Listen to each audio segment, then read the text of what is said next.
अस्सलाम वालेकुम dear aspirants. Lecture number 11 के साथ फातिमा काज़मी की तरफ से अस्सलाम वालेकुम।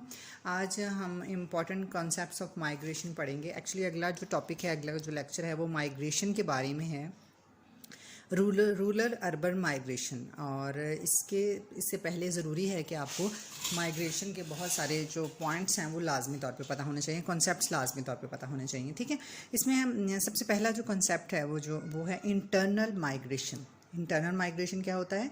Geographical movement with in the same country. ठीक है, एक ही मुल्क है और उसमें एक जगह से दूसरी जगह, एक आपका कंट्री है और उसमें एक जगह से दूसरी जगह जो है वो जा रहे हैं, तो वो आपका इंटरनल माइग्रेशन है।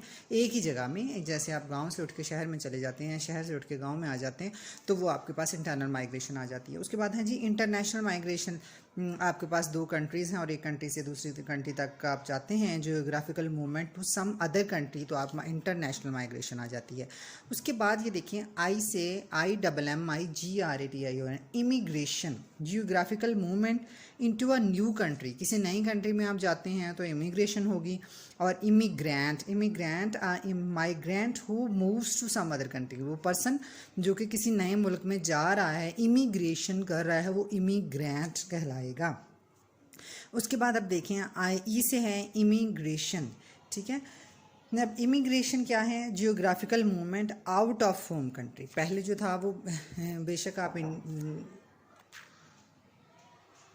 इसमें हमने ये देखा था, यहाँ पे इमिग्रेशन था ना, इसमें एक पर्सन है, वो एक फॉर एग्ज़ाम्पल वो इंडिया का बंदा है, ठीक है, और वो इंडिया उसका होम कंट्री है या पाकिस्तान उसका होम कंट्री है, और यहाँ से वो इंग्लैंड चला जाता है। ठीक है, इंग्लैंड चला जाता है और इंग्लैंड से वो आगे ऑस्ट्रेलिया चला जाता है। ठीक है, अब ये जो इंग्लैंड से ऑस्ट्रेलिया उसका जाना है, वो हमारे पास इमिग्रेशन में आएगा।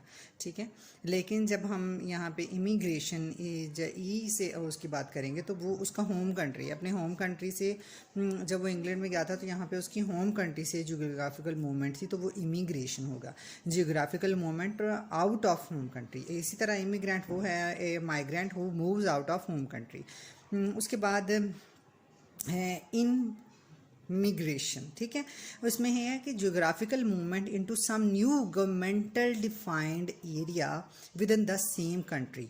अब जियोग्राफिकल मूवमेंट है लेकिन किसी गवर्नमेंट ने डिफ़ाइन कर दिया है, एक गवर्नमेंटल ही एरिया है, गवर्नमेंट ने डिफ़ाइन कर दिया है कि ये भी एक इसी मुल्क का हिस्सा है, तो वहाँ पे जब जाते हैं तो इन माइग्रेशन हो जाता है। और उसके बाद इन माइग्रेंट सेम उसी तरह के एक migrant who moves to a new area within a same country.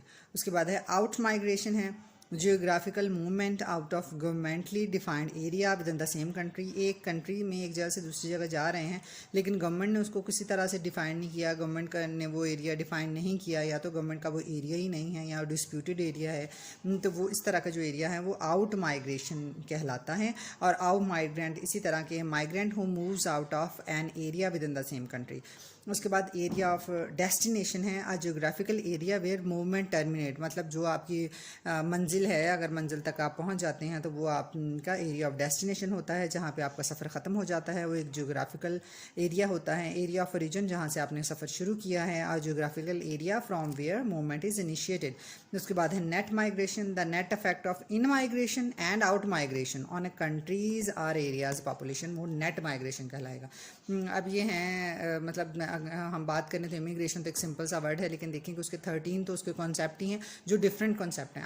आपसे वो इमिग्रेशन का पूछ लेता है और आप जो IMIGRATI उसकी बात कर लेते हैं, लेकिन उसने वहाँ पे यही चेक करना है कि ये होम कंट्री की बात कर रहा है तो नहीं कर रहा, तो कॉन्सेप्ट के डिफरेंस से वो सारा जो है वो आपका जो है वो ख़राब हो जाएगा, गलत हो जाएगा क्वेश्चन। तो इससे इन पॉइंट्स को आप अच्छी तरह से देखें, आपको कुछ समझ नहीं आता आप दोबारा पूछें, और फिर इंशाल्लाह अगली वीडियो में मिलते हैं जिसमें रूरल अर्बन माइग्रेशन जो है वो आप पूरी तरह उसको कवर किया जाएगा इंशाल्लाह। थैंक यू सो मच, अल्लाह हाफिज़।